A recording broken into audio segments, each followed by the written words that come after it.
Hello বন্ধুরা, নমস্কার। কেমন আছো সবাই? আশা করছি সবাই ভালো আছো আর সুস্থ আছো। আমিও ভালো আছি। তো চলো আজকে একটা নতুন ভিডিও নিয়ে চলে এসেছি। শুরুতেই দেখছো যে আমি মেকআপ ব্রাশ তোমাদের দেখাচ্ছি, আর একটা মিনারেল ওয়াটার আর একটা টিস্যু।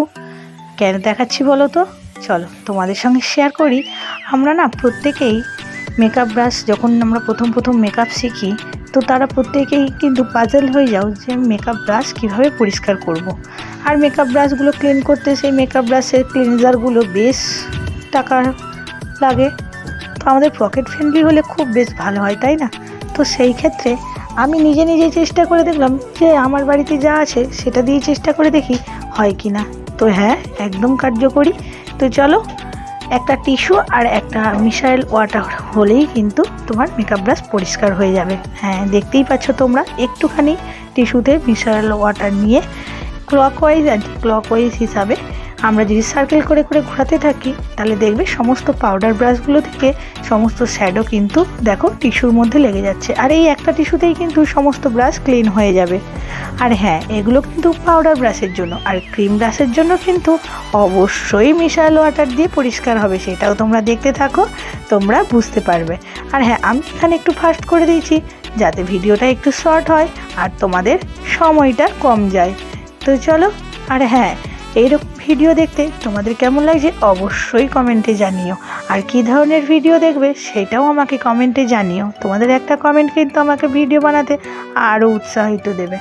তো চলো, তোমরা দেখতেই পাচ্ছ সমস্ত পাউডার ব্রাশগুলো থেকে কিভাবে শ্যাডোগুলো বা পাউডারগুলো উঠে যাচ্ছে। যখনই এক প্রান্ত হয়ে যাবে, দেখবে অনেকটা পাউডার সেখানে টিস্যুতে লেগে গেছে, তখন আর এক প্রান্তে একটুখানি টিস্যুতে মিনারেল ওয়াটার নিয়ে সেখানে আবার এইভাবে হালকা হাতে একদম সার্কেল করে ঘোরাতে থাকবে, দেখবে কোনো অসুবিধা নেই। আর হ্যাঁ, ক্রিম ব্রাশগুলো কিন্তু একটা বাটিতে অল্প করে একটুখানি মিনারেল ওয়াটার নিয়ে একটু যদি বেশ কিছুক্ষণ ডুবিয়ে রাখো, তাহলে দেখবে সমস্ত ক্রিম ব্রাশগুলো থেকে ক্রিম উঠে গেছে বা ফাউন্ডেশন উঠে গেছে।